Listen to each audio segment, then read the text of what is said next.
Hello, ladies, and hello, gentlemen, and welcome to another Center for Civil Society webinar. I'm Jack Fowler, a senior fellow at the center. I greatly appreciate you being here as we head into the 4-day, it's probably 5-day for some people, especially if you're stuck in an airport, 4th of July weekend. But you know what, as we head into a weekend recognizing and celebrating an important thing, I think the topic that we have today, sorely needed help for the associative right, is one that may indeed be appropriate. I'm very lucky, very fortunate to have with me and with you today, and thanks for participating, folks who have joined us, Luke Sheehan. Luke is an assistant professor in the Department of Political Science at Duquesne University. He's also a non-resident scholar at the Program for Research on Religion and Urban Civil Society at the University of Pennsylvania. He's the author of an important book, Why Associations Matter, the case for First Amendment pluralism. I think that he may indeed be the person in America who knows the most about the associative right. He's also the editor of the University Bookman, which was previously edited by my late friend, the great Jerry Russello. And the University Bookman is happily housed at the Russell Kirk Center, which is overseen by another dear friend, Jeff Nelson. I'm so glad, Luke, that this storied publication is in your very capable hands. So thank you. Welcome, Luke. I'm going to have a bit of a very long question to begin, but I promise you and I promise our listeners that we are going to get your wisdom. So let me start off this way, Luke. I think association may be the air of our body politic. It's there, it's ever present, it's everywhere, it's vital. But to many, and maybe even to most, the thought of association or even the right to associate is out of sight and out of mind. And we're here to talk about the right to association and the health of it, as well as the health of civil society and some prescriptions that might rouse and reinvigorate both. So we'll get started with what may be an unfair way to consider our rights, but there is a sense you could make a list of them: bearing arms, due process, against self-incrimination, a free press. And Luke, don't answer this question yet, but are some rights more equal than others? Are some more fundamental than others? And that's a setup, because in your writing, excuse me, as I reach for my screen here, in your writing, your important report that came out in March of 2023 for the Heritage Foundation, it's titled Restoring Civil Society. You give a sense, it's not even a sense, you make the case that the associative right, the right to assembly, is, my word, primordial. If there's a better word, you can tell us about it, give it to us. But it's the very first words of the summary to your study, Luke, is a quote: associations do not just enable self-government, they are self-government. And here's the rest of the introduction. The act of self-government through association began with the founding of townships in the 1600s. It shaped the American capacity of self-government, which in turn shaped the colonial charters, state constitutions, and eventually the federal constitution. It also sustained the Constitution as Americans solved their own problems through associations in the early republic. It did the same through the changes brought by the Industrial Revolution, knitting again the social fabric in the early 20th century through the establishment of the Rotary Club, Boy Scouts, and the like.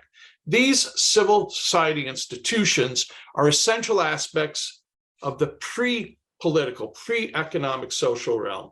Public policy should cultivate an environment in which these institutions thrive. So, Luke, we're going to look a little back early, and then we're talking about prescriptions in the future. So we have an alpha and omega thing here. Luke, don't worry. One more minute and you're going to get to talk. Anyway, the beginning of that report, Luke's a very powerful assertion. This is yin-yang dynamic about America as a functioning entity that is composed of the state and separately civil society. More than the yin-yang, the state is, by its very nature, it's intent on encroaching on civil society. But you show us that what is exceptional to this thing we call America is that it is indeed rooted in association. And these roots were growing a century and a half before Jefferson ever penned the words about unalienable rights. So Luke, what we want to learn more from you about is the associative right. Let's get started first with the associative reality. Give us a history lesson. And while you're giving a lesson, consider this too. How did these European escapees come here and create this associative polity? Were there seedlings of it somehow back in the continent they left? Or is this something stamped on the human heart? Luke, give us a history lesson and welcome. Thank you. Yeah, so the answer is yes to both of those. There was something peculiar about the Reformed Protestants, primarily Reformed Protestants, that ended up coming to America. So that is, in Reformed Protestant theology, there's a strong idea of the covenant. So looking at ancient Israel, big deal in Reformed Protestant theology. And Israel had a covenant with God. So it was a covenant with God and amongst the Israeli people. And so that plays a very large role in Reformed theology and Reformed ecclesiology. How do we have a church? Well, we formed a covenant with God and with each other. And you see this in the early compacts. Look at the Mayflower Compact. Very interesting, kind of funny line is they're supposed to land in Virginia and they land in what today is Massachusetts. They're blown off course and they realize they can't follow their original charter. They're going to have to draw something up amongst themselves. Fortunately, they were kind of used to doing that. That's what churches did. They drew up a compact, a covenant amongst themselves, and this could even get kind of rubber stamped by a king or another official and be a sort of legal document. So the idea of a covenantal political society was one that they were used to in terms of their churches. And they start applying that to their political societies as well in the 1600s. And so little townships start forming out in there in rural Massachusetts and such, and they're basically on this basis. They're mostly self-governing. They might have a charter from the king. They have a church, usually Congregationalist up there in Connecticut and Massachusetts, and they kind of are self-governing. Now, there's something else, the stamped on the human heart part.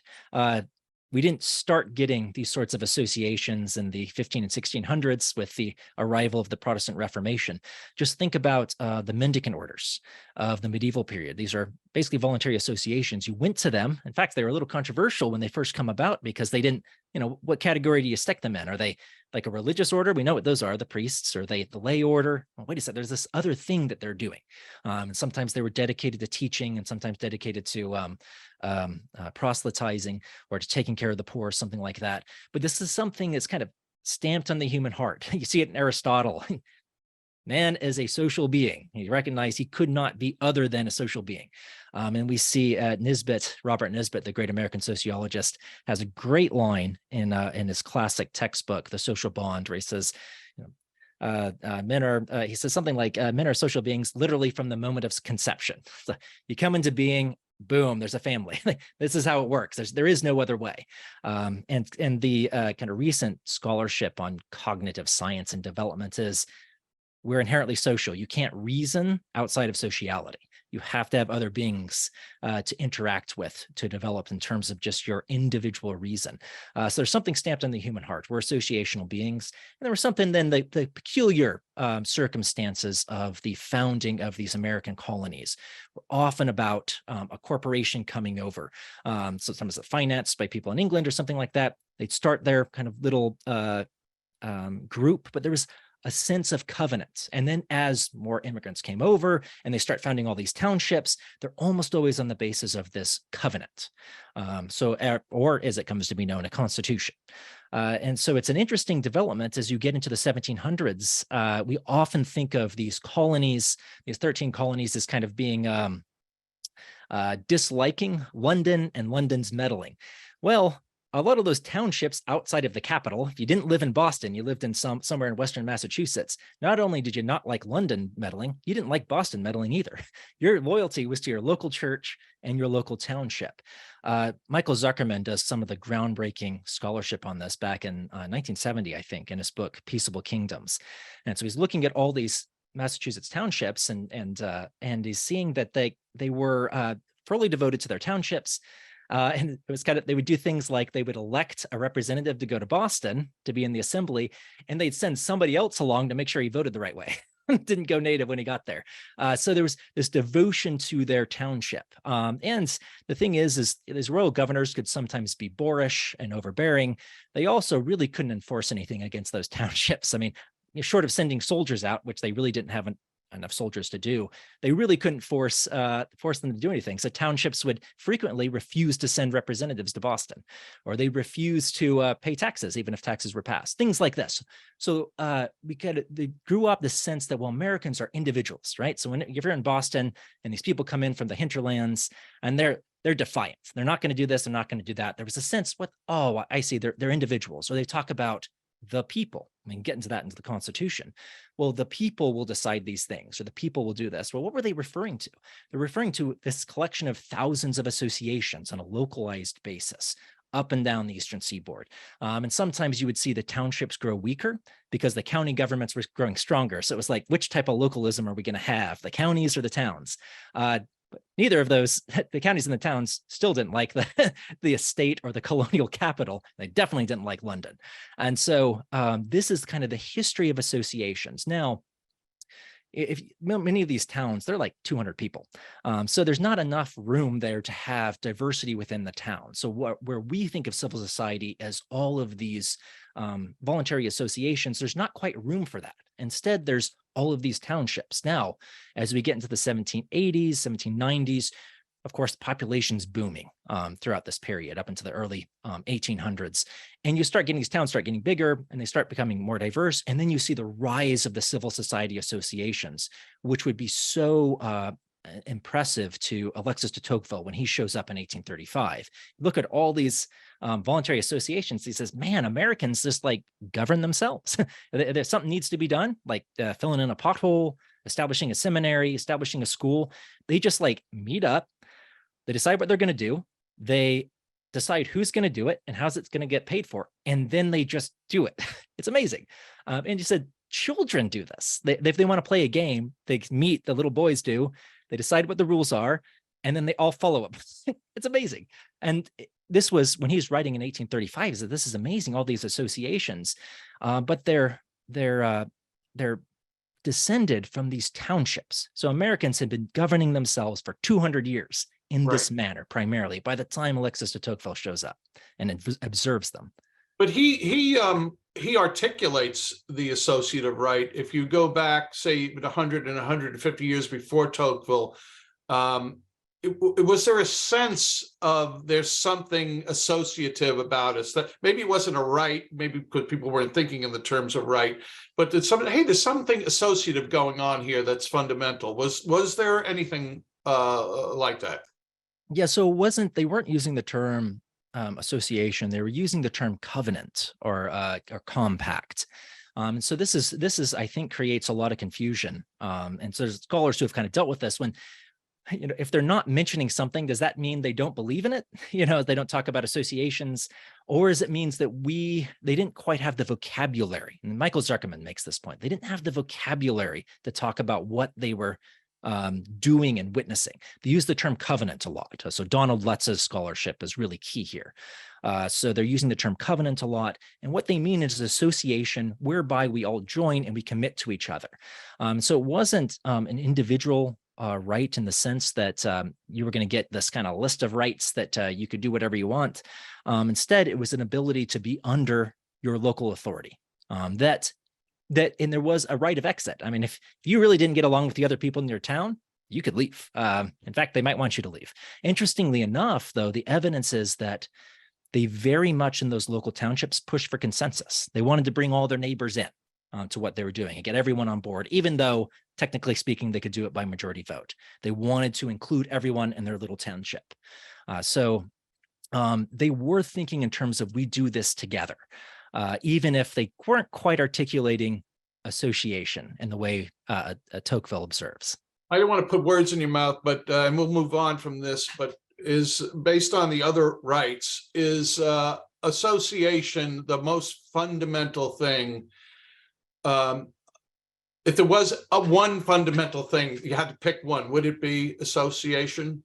It would be. I think that it's fundamental, and actually very interesting kind of historical footnote in the debate over the Assembly Clause, which we'll talk more about.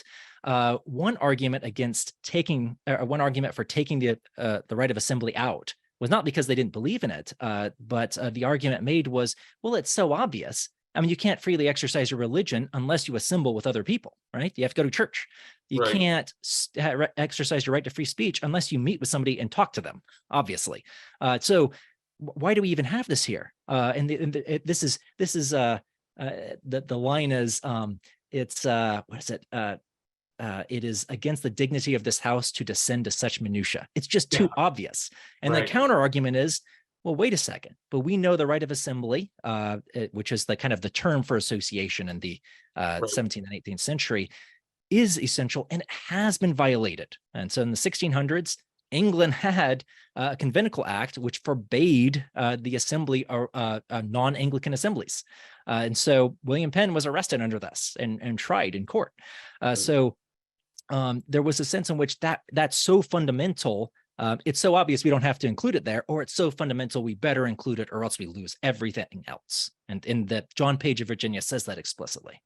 I would like to let our participants know, the people who joined up in this webinar, this is being recorded and will be up on the Center for Civil Society YouTube page in a few days. If you have any questions you'd like to ask, put them in the Q&A box, and if we have time, I'll get to them. And also, I'd like to thank John Hannett, who runs the Center for Civil Society, and he's actually at the control booth today. John does everything and anything and everything, but he'll be putting up in the chat some links to some of the things that we will be talking about. So, Luke, your this important report, and that's what motivated me to want to have this webinar. It was very important, very telling. It's not titled "In Defense of the Associative Right." It's titled "Restoring Civil Society." So, in your report, you put America operationally into three group categories: political, economic, and social. And would you please explain the social groups, and then briefly, please define civil society. And after we do that, then we'll venture into the forces that put American civil society into the position that it requires help, that requires restoration of some kind. Yeah, so I think we can kind of talk about three general realms: political, economic, and social. So economic, where you go to work, that's your economic association. Political, United States of America, for me, Pennsylvania. These are my primary political memberships. The social group is by far the most diverse, and it's where we live out our lives, where we're not just making money, making some widgets and getting some money in return, and where we're not part of a political citizenship. So families, religious organizations, neighborhoods, the Boy Scouts, all the other civil society associations, all part of the social realm. The barbecue you had or will have, I guess, this weekend, that's the social group. Of your neighbors, probably friends, maybe people from church. That's all part of that. So civil society is the way we kind of talk about this collection of associations. Usually with civil society, we mean kind of official associations. So, the Boy Scouts or Trail Life or for that matter, churches. The family is the family is so as primordial in terms of a social group, Right. That it's a kind of I often refer to it as a civil society association because it takes place in this broad social realm, but it's more fundamental than that. It's so fundamental, in fact. But it really is in the social milieu that we are shaped into the type of economic being we're going to be. Are you a hard worker? Probably because of your family and friends and schooling and all those civil society associations that you had for the last few decades made you into the type of economic being that you are. Political being, how do you vote? How do you participate? Strongly correlated with your family and your neighborhood and where you grew up, and all of that. So those social groups, incredibly important, but they can sometimes be ignored. They're so fundamental, we kind of look right past them and forget that that's really where the shaping of the individual person happens. Luke, we're going to talk about, or you're going to talk about what ails civil society and some prescriptions, not necessarily cures, but things to strengthen civil society. And those will come through, some of them through government. And we know the old phrase that government is not the answer, but maybe it's the partial answer to the problem of facing civil society. So maybe briefly talk about what are the essential things in your view that have weakened civil society. And then we're going to talk at greater length towards the end, the middle and end of this webinar about legislative and judicial prescriptions.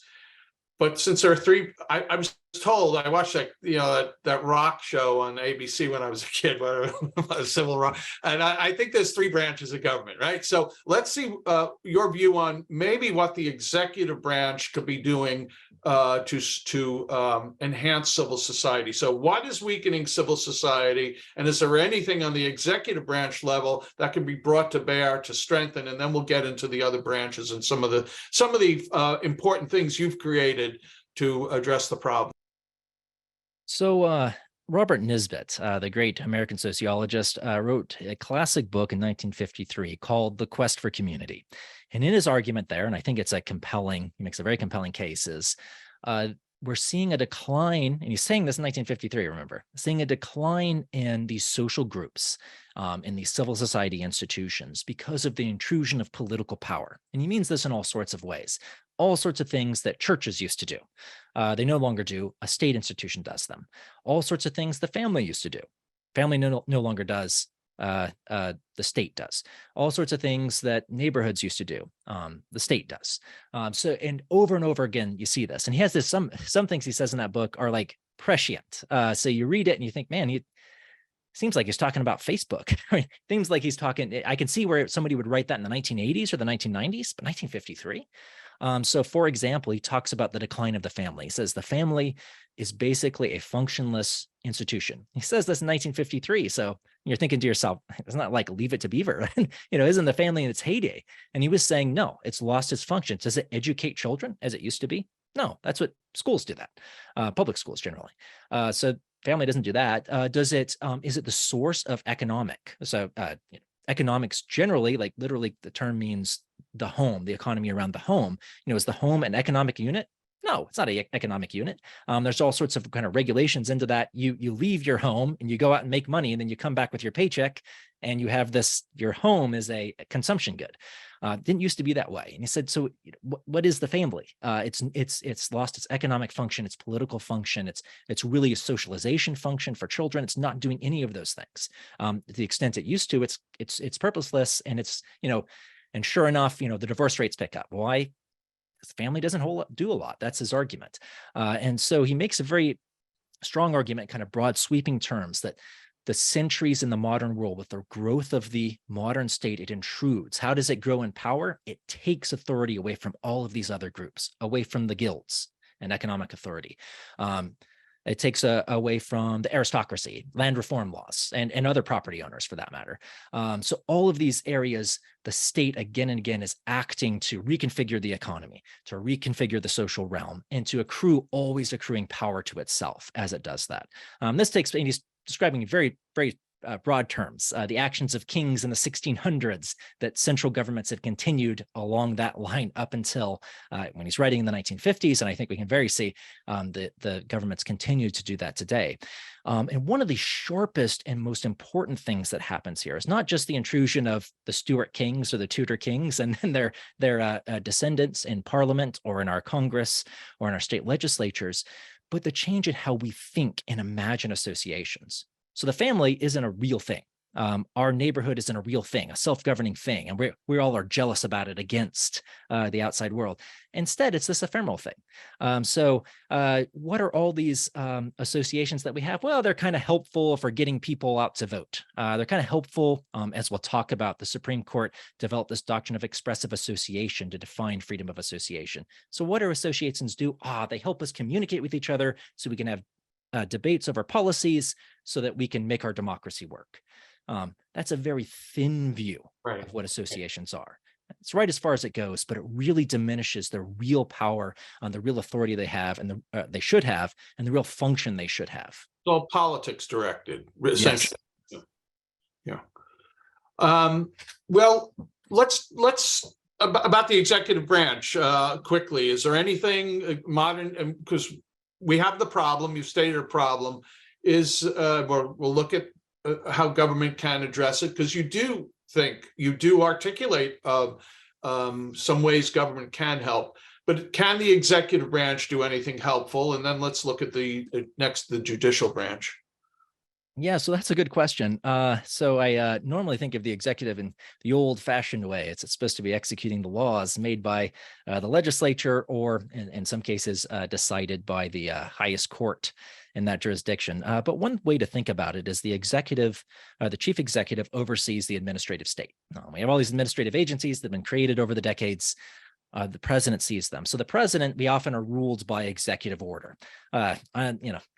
Some of us think that's unfortunate, but it is what it is. So one thing presidents could do is issue executive orders, kind of directions to their administrative agencies and how they are to conduct themselves. So President Trump famously does this regarding religious liberty. So that is something. So what the president could do is issue executive orders when my administrative agencies are interacting with families, religious organizations, and the like. I want you to, as much as possible, respecting congressional law, of course, not interfere in their internal workings. I expect you to be, as hands-off, as least intrusive as you can possibly be in accordance with the law. So there's a lot of wiggle room in administrative agencies. They get some general directions from Congress. They can write their own regulations, which are, subject to, public criticism and that sort of thing. But one thing president could do is say, I want you to pull back as much as possible. I want you to respect. You meet on equal terms when you go to them. You're not the heavy-handed minister of the king. You are, in fact, an equal. I think one great historical example here is Alexander Hamilton writes directions as Secretary of the Treasury to the newly formed agency that was going to collect taxes from this new federal government. And he writes directions to them. And he says, you are to interact with these citizens who are going to be paying taxes for the first time to this new federal government with utmost respect. You are not to be haughty. Right? They just, a little over a decade ago, they won their independence. All right. Now you're going to board their ship and count their stuff and take taxes. I expect you to do it with utmost respect. These are free citizens of a free republic. You are to treat them that way. And I think, the president could issue an executive order. You are to conduct yourself with the utmost respect towards religious leaders, towards civil society leaders. You are not above them. You are, at best, their equal. You're meeting on equal terms, and you are to interact with them in that way. Maybe you're bringing the funds to the table. That's fine. But you keep in mind, they are the heart and soul of the American society. And I expect you to conduct yourself that way when you interact with them. We have a question from Joshua. Joshua, I'm going to get to that towards the end after we have Luke's legislative prescription discussion. I also would want to encourage our folks listening today to visit amphil.com and click on events, and you'll find other webinars that we're having. There's a Scotch Talks. You got to bring a glass of something that tinkles in July 20th. The very important major gifts training session in Denver in a couple of weeks. So there's still room. You apply, ask for the Fowler discount. John Hanna may give you something. So visit amphil.com, and please visit Philanthropy Daily also. So Luke, we have I'm a conservative, and conservatives say, well, we don't have the legislature, the swamp, the massive state, but we have the courts, and our guys are running the federal courts. And yet here's what you write in your report. Unfortunately, the Supreme Court has failed to develop associational rights under the Assembly Clause, but Americans should insist that governments recognize the essential civil society protections this clause requires. That's kind of dispiriting, Luke. Our guys, if I may say that, are in charge, and the thing that is so fundamental, they've dropped the ball on it. So, strict constructionist court, originalist court. Hey, why do we go through all this to get you guys appointed? Could you tell us your disappointments with our federal jurisprudence on the associative right, and maybe talk about a case or two that shows how they just don't get it or haven't gotten it? Yeah, sure. So, the Supreme Court's jurisprudence is on freedom of association is disappointing. So a couple of things happen here. In 1984, the Supreme Court rules in Roberts versus JCs that the JCs do not have the right to expressive association. So they're kind of primarily they're an association, but what they're doing is not expressive enough to garner the protection. So the court coins this term, expressive association.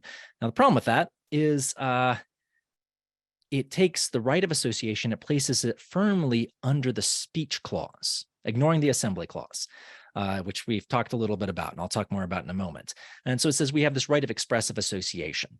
So if your group is expressing views, then you can exclude people based upon the expression of your group. So the courts upheld some group rights along those lines and saying, well, who you let in is part of the expression of your group. But what if your group is not expressive?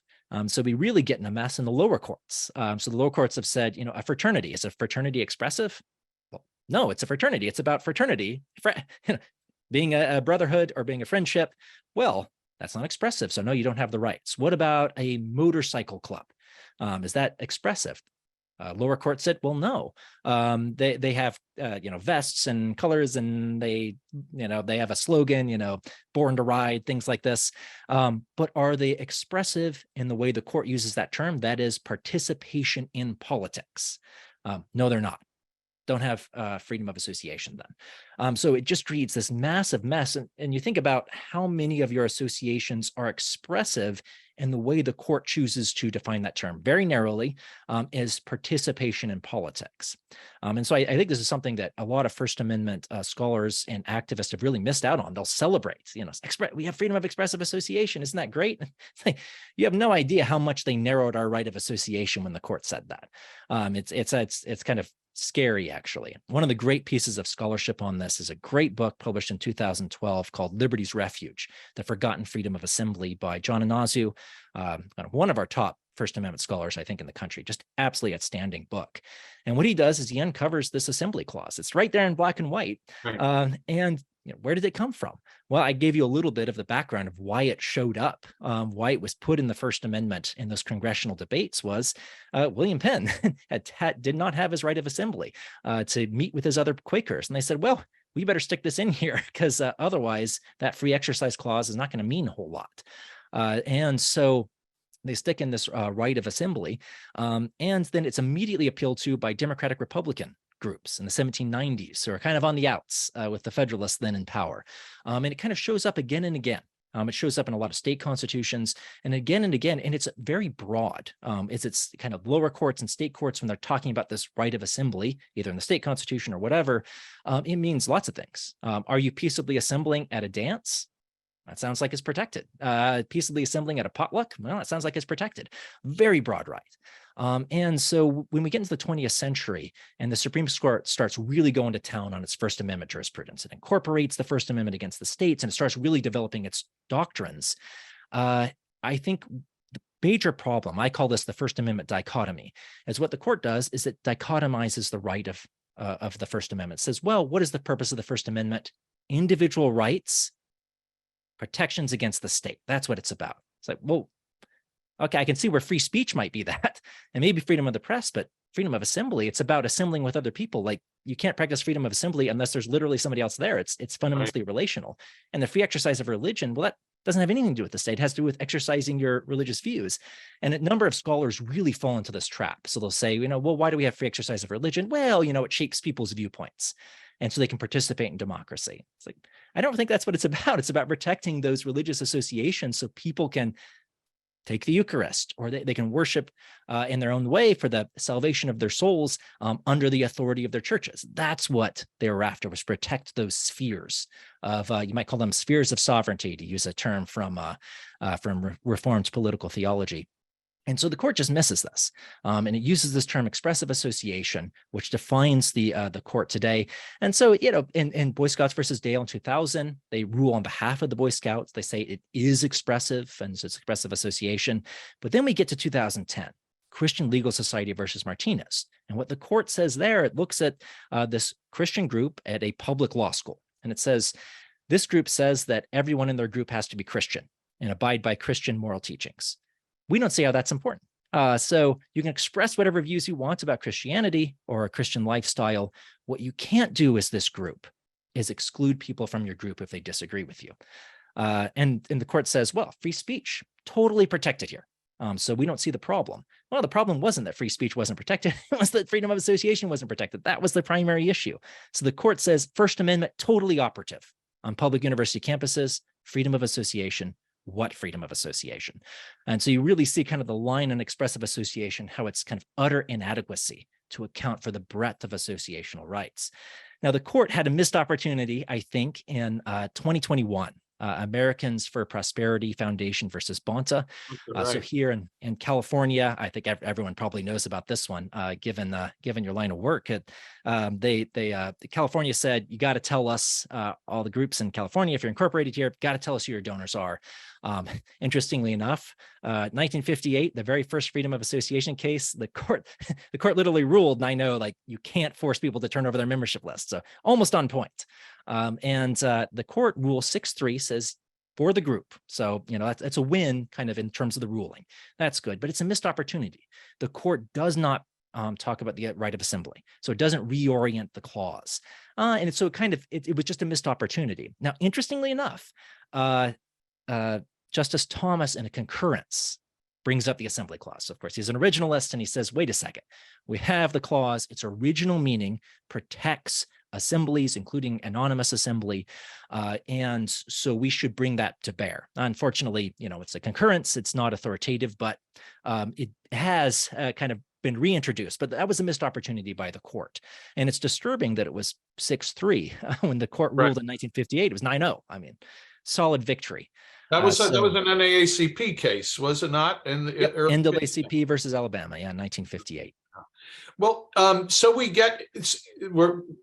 have about 22 minutes left, and I want to focus towards the end here, and I've drafted a number of questions. I'm going to go through them, throw some out, but I'll say we have a parallel. You can refute that or not. Jurisprudence did poorly by religious freedom, and the legislature, not only of Congress, but of the states, responded with the Religious Freedom Protection Act. So we have a deficiency with religious freedom. This is the early 90s or late 80s, early 90s. You can't count on the Supreme Court, coming up with another case that's going to, and it's the legislature's right to engage in this. So very different body politic at the time. I think Chuck Schumer was one of the principal sponsors of the Religious Freedom Restoration Act. I don't know if we do it today, but Luke, briefly, if there's anything to expand on, discuss what was happening at the time and how you see that as a template for defending the associative right. Yeah, so early 1990s, the Supreme Court had this case, the Smith case, and what they basically said is the free exercise of religion, as it applies to states, all it requires is rules of neutral applicability. So the states being neutral, it's not trying to target religious practice, it's okay, even if it infringes on religious practice. As long as the legislation isn't targeting religious practice, it's okay. It's a rule of general applicability. So in the particulars of this case were two men who smoked peyote, which is an hallucinogenic drug forbidden by the state of Oregon, is illegal, but it's considered a sacrament or something like a sacrament in the Native American church. They're a member of the Native American church. So they smoked it in that context. They were fired from their jobs. They applied for unemployment, and the state said, no, you were fired for breaking the law. And they said, well, this is the exercise of our religion. And the court said, that's fine. It's a rule of general applicability. So Congress said, wait a second, hang on. That cannot be what the free exercise of religion means, the protection of the First Amendment. It's got to be more than just, oh, well, the rule applies to everyone. And if we were to say, well, everyone has to be clean shaven, it's fine for a Protestant like me, but what about Orthodox Jews? What about Muslims? What about people who does affect their religious practice? You can't just say, well, it applies to everyone, so who cares? So, and the Congress said, that's not good enough. So we get bipartisan law out of Congress, the Religious Freedom Restoration Act, and Congress says, that's the wrong standard. So we are instructing the federal courts, heighten your standard. When you're dealing with free exercise of religion, we want you to rule on the basis of the highest standard of scrutiny. And we want you to say what's, basically the highest standard of scrutiny is, it's called strict scrutiny, but the government has to have a narrowly tailored restriction, as narrowly tailored as possible. So whatever the government's trying to do, it has to be kind of the highest priority of the government. So we're talking like national security, public order. And then whatever the government's doing has to be narrowly tailored to it. So you want to infringe on somebody, the government, that's the standard the government has to prove. You can't just say, we made everybody do it. That's not good enough. So Congress passes that law. The Supreme Court strikes down part of it that applies to states. So they said, Congress can, of course, tell the federal government what to do. It can't tell states what to do, though. And so 21 or so states have passed their own versions of the law. So they said, well, our state, heightened protection for free exercise of religion. So I see this as basically a prototype. This is what we could do for the for freedom of association. So I call it the Freedom of Association Protection Act. And I don't call it the Freedom of Association Restoration Act because the court has never really been good at defining freedom of association or freedom of assembly. So what I think legislatures could do, either state legislature or Congress, is pass this law, and I have a full kind of sample draft based on the Religious Freedom Restoration Act in that Heritage report and in a National Affairs article. And what I basically say is what the legislature could do is say, you, the court, when you're ruling for us and on the matters in our state or in the federal government, you have to heighten your scrutiny. The standards you've given expressive association, those aren't good enough. You need to heighten your scrutiny when we're dealing with associational rights. So you can't just say, well, this is a free speech issue. Can't do that. You have to say it's a freedom of assembly issue. Bring that assembly clause to bear upon the issue. And you have to start unpacking it with the highest level of scrutiny, which is how the court generally deals with First Amendment rights. Luke, there's some other remedies that you have, again, reminding that the Heritage paper is about restoring civil society. So above and beyond the act that you've drafted and the model legislation, you have some other prescriptions for government action. What are they? I think there are three others, and one involves, we'll keep that aside, one involves the federal tax laws, relates to 501c3, and I'd like to talk about that a little separately. Yeah, so there's what's called charitable choice laws. So basically when the government is interacting with, say, via contracts regarding adoption or social services of some sort, and it's a religious organization carrying it out, what it means is they cannot require the religious association accepting the money to violate its own religious beliefs. So if you're working with the Catholic Church gets to abide by a Catholic teaching when doing adoption or whatever it is it's doing. So charitable choice laws, those things, expanding those. How can we expand those? Where are we deficient on those? I think is something we should look into. Another issue, and this is a little harder to pin down, federal funding in private institutions. So there's a great new book out by Philip Hamburger, who's one of our absolute finest constitutional law scholars at Columbia Law School. Columbia, right. He writes, this book is called Purchasing Submission, Conditions, Power, and Freedom. And he's dealing with this kind of squishy issue. So the administrative state has expanded over the last century, and federal dollars are everywhere.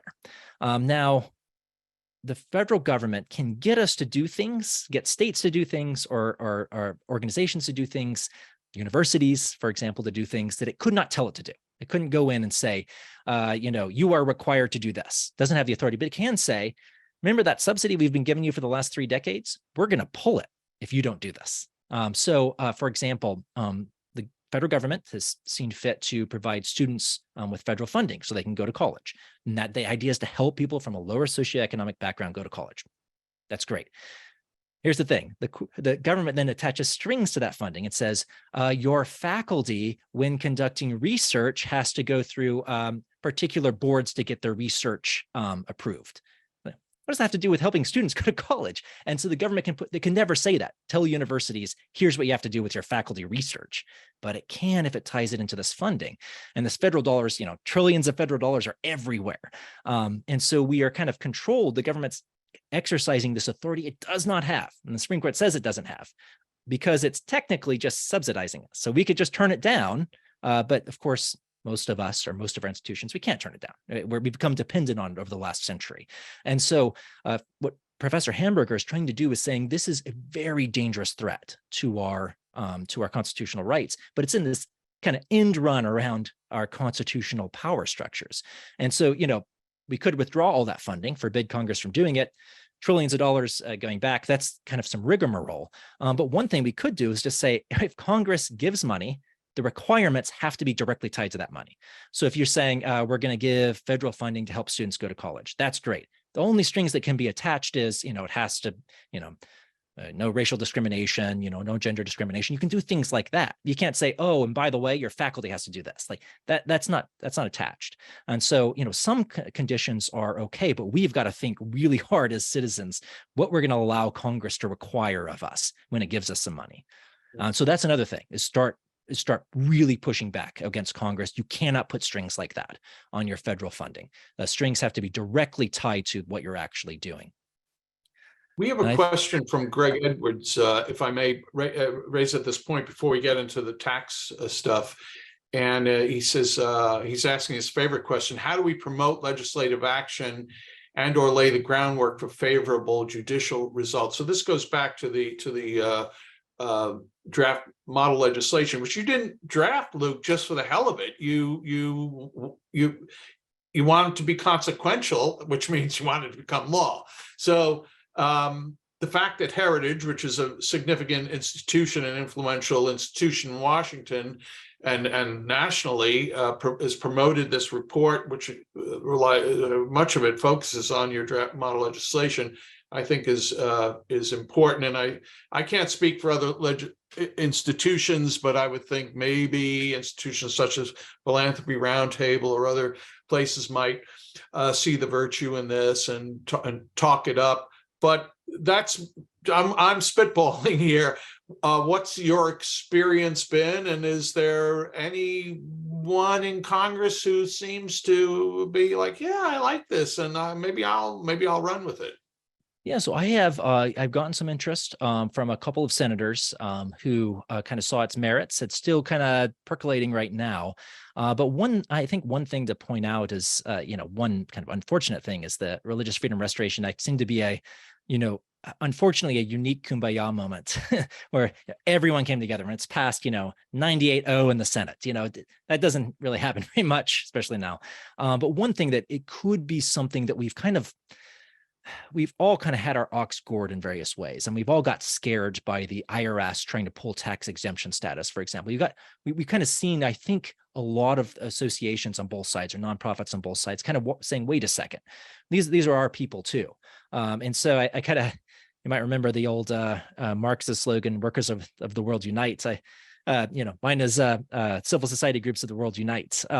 We have this common cause. We can see where this will hurt all of us, especially, for those on the left, racial minorities. So interestingly enough, Robert Putnam talks about at the turn of the 20th century.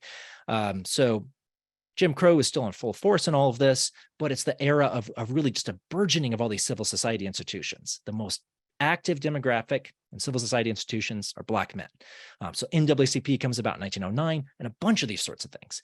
So it's really important in terms of, for the left, it's helping the downtrodden, for the right, of encouraging self-government, kind of at a localized basis, all of that. And so I think we could see where, rightly stated, we can reach across the aisle on this. But I think, some of these kind of realizing that the courts have just left us high and dry. So I think we'll see, as kind of polarization increases, probably increased attacks upon civil society institutions from both sides, unfortunately, right? They'll kind of go after each other's civil society institutions. So I think we might see kind of the value of let's get out in front of this and get some legislation going to protect this from happening. Like I said, there's members of Congress who have showed some interest in it, and kind of others within the kind of the DC policy realm, namely at Heritage, who have kind of seen the virtues of it, and have started to promote it. So it's one way and I did, write it with the Religious Freedom Restoration Act very much in my mind, and followed the same pattern, same language sometimes, because that was a successful model that's worked in almost 24 states. I think it could work with the Freedom of Association Protection Act as well. Well, Luke, as we head into the last 10 minutes here, let's bring up this the tax prescription that you have. And 501c3 is something everybody watching this webinar knows about, and it's entwined with social groups, and it's of course entwined with nonprofits. You contend in your report that this tax law's its restriction against supportive legislation. I think a nonprofit can spend a little bit of money related to legislation, but certainly against a promotion of political candidates or supportive political candidates is a deprivation of a group's free speech rights, First Amendment rights. And you can set me straight on that, but you find that harmful to civil society. So correct me as need be, and please, elaborate on this point of how reform of the tax law 501c3 can protect the associative right and help restore civil society. There may be people here who very much would disagree with that. Sure. So it's kind of an interesting thing, and I wasn't aware of this. Philip Hamburger, again, one of our finest constitutional scholars, has a great book called Liberal Suppression. And what he means, he's not talking about liberals like liberal conservative. He means liberal in the broad kind of philosophical sense. And he says kind of liberalism in the broad philosophical sense, in which we're all liberals, has a suppressive tendency upon groups. And we see this in our tax law for various reasons. I'll read here. This is from the tax code. So this is what it says. It says corporations and any community trust, fund, or foundation organized and operated exclusively for religious, charitable, scientific, testing, for public safety, literary, or educational purposes. It's a broad definition covering lots of ground. That's great. However, here's what it says. It says, no substantial part of the activities of which is carrying on propaganda or otherwise attempting to influence legislation, and which does not participate in or intervene in, including the publishing or distributing of statements, any political campaign on behalf of or in opposition to any candidate for office. And we think, oh yeah, I guess that makes sense. Here's the thing. You want to know who put this in? Members of Congress who are mad at getting criticized during their campaigns. They said, I know, I'll stop that group, I'll take away their tax exemption status if they keep criticizing me. That's literally why it gets in the 1930s and the 1950s. I mean, it's kind of like this outrageous history. I cannot believe they got away with it. And so we read it and we think, oh, okay, well, that's the rules. And I guess that makes sense. And it's justified by constitutional scholars. They'll say things like, well, the government is giving this benefit, this subsidy, right, to these groups. It gets to attach strings to it. And my response is, no, it doesn't. That doesn't make sense at all. And it didn't used to be able to do that. And so Hamburger gives a great kind of history of this. Kind of interestingly enough, we had kind of, I guess, a tax exemption for churches for a long time, and many charities are kind of outgrowths of churches in some way. They follow their model. They started as churches, maybe split off. Almost all private schools were church run, and then eventually they become something else, but they follow that model.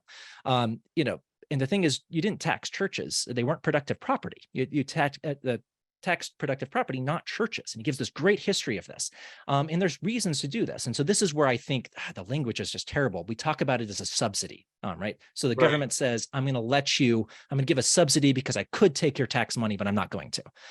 I don't think that's the right way to talk about it. The right way to talk about it is our legislature, when it creates these tax exemption laws, it rightly recognizes the primary membership. So our membership is in our churches and our civil society associations. And it says, you pay your taxes to them first. They tell you they want 10%, you give them 10%.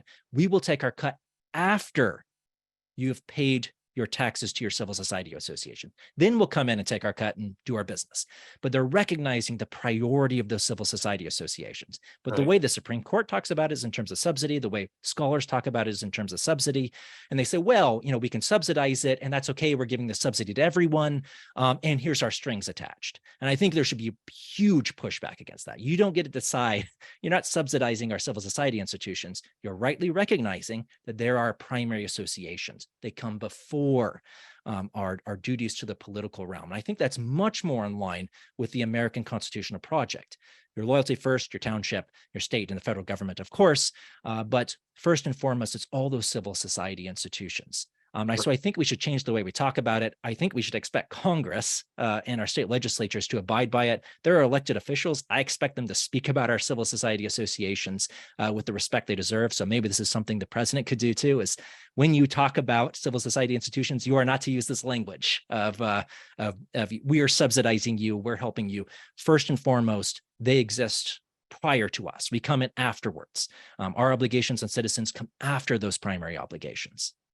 Luke, let's call this the Sheehan Project, and that'll give us an opportunity to ask Joshua Bowman's question. What do you think philanthropy, what role do you think philanthropy can play in advancing and preserving freedom of assembly and association, as long as they get a tax deduction? So I think philanthropy, it's kind of hard to downplay its importance of, the one problem with social groups, apart from economic and political forcibly takes taxes, pays for its stuff, or borrows money. Economic groups, creates widgets, gets money. They're funded. But social groups, churches, starting churches and others, that they don't have an independent source of income necessarily. So they depend upon philanthropy. But they are, as I've discussed, there are primary associations. They're more important, or they're kind of pre-political, pre-economic. They're more important, but they kind of depends upon other sources of revenue. So some things that, philanthropy could do is funding, I hope, legislative efforts to get our legislatures to change this kind of, I don't know how to put it, like public awareness efforts or something to change our language and how we talk about associations, and including religious groups and the like. So I think kind of philanthropy could be aimed at that. And then also continuing and ramping up actual philanthropy, just doing those things, making sure those social groups are funded and active and competent, and so on. Luke, as we head off into our last few minutes here, I'm just curious in your own, it'd be unfair to ask you, what do you think of law school graduates, but let's talk about your own profession, political scientists, political philosophers. Do you think they are ignorant about the importance of the associative right? Ignorant, not, or don't care, or is it just, does it not jazz them, or does it? What's the state of the associative right in your profession? Yeah, so this is a Hamburger. I talked about his book on liberal suppression. So he says there's this kind of underlying unease among the broad kind of liberal idea with these groups. So in American society, broadly understood, we get suspicious of groups. So this was true of, the nativists. So they said, wait a second, who are these Catholics over there? They're educating their children in their own schools. They're separating out from America. They're not going to have Protestant values. Oh no, they're really worried about kind of the mini secessions that happen with these social groups.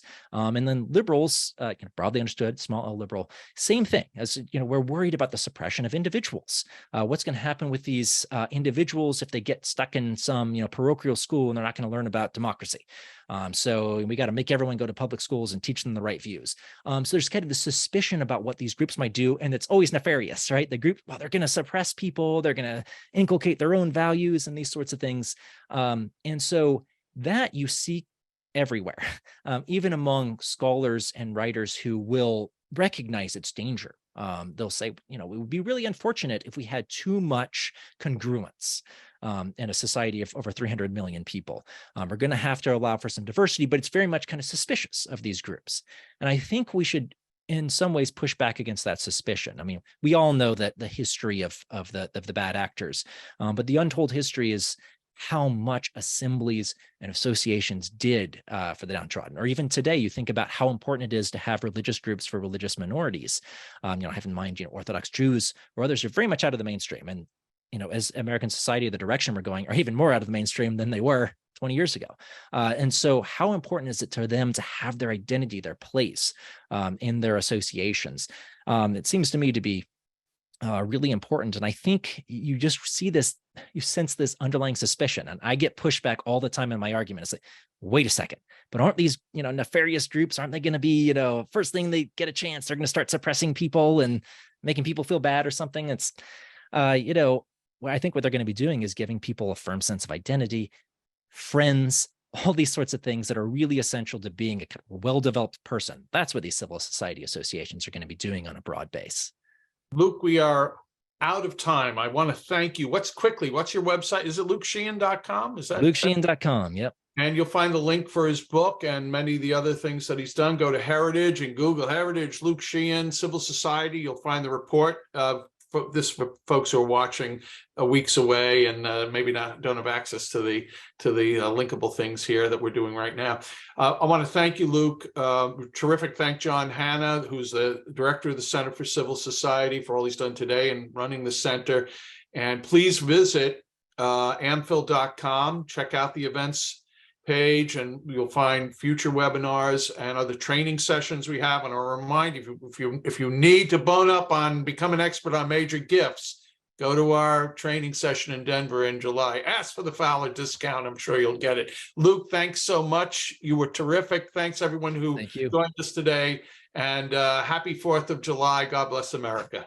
Bye-bye.